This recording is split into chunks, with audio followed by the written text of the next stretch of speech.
नमस्कार श्रोता बंधु मु मनोज महापात्र कहानी शुणाए आपण शुणुछंती एई तो जीवन। आज एई तो जीवन रे आसंतु शुणिबा गाल्पिक प्रशांत को ए सुंदर कहानी ए सुंदर गप फोन पे।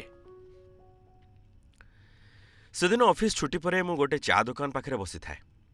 हठात जने वृद्ध लोक समस्त किछि कहउथांती।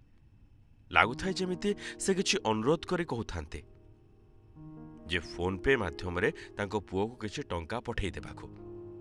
फोन पे आजिर दुनिया रे टंका पठेइबार सबुठु बड़ सुविधाजनक माध्यम, किंतु सतर्क सचेतन नहेले साइबर ठकेर डर रहिछि। बोधे सेथिपाई समस्ते मना करि दउथिले। मु मध्य मना कली, किंतु परे मौसांक अनुरोध काटि न पारि प्रथमे तांको पुओंक सह कथा हेली। से एक इंजीनियरिंग कॉलेज रे पढुथिले आउ तांको प्रकृति रे पैसार आवश्यकता थिला।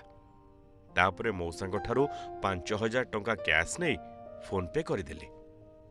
मौसा संगे संगे पुओ को फोन करी पचारि बुझिले आउ कहिले, पुओरे मन देई पढ़िबू, जेतिकी दरकार सेतिकी खर्च करिबू, आड़े साड़े खर्च करिबुनी।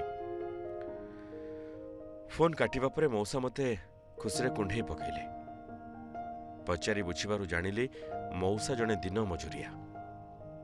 जेतिकी रोजगार करते चलिबा कष्ट, तथापि पुओ को मनीष करबाकू परिश्रम करुछन्ते।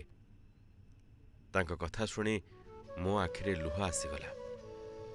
सेदिन बुझिली ए दुनिया रे बापांकू काहींकी आकाशठू बड़ बोली कहा जाए। जड़े बापा निजर सुख स्वप्न इच्छा को त्याग करी निज संतानर भविष्य को किपरि गढ़ती। एतिकी प्रार्थना, महाप्रभु एपरी बापांकू सुस्थ खुशी रे रखंतु।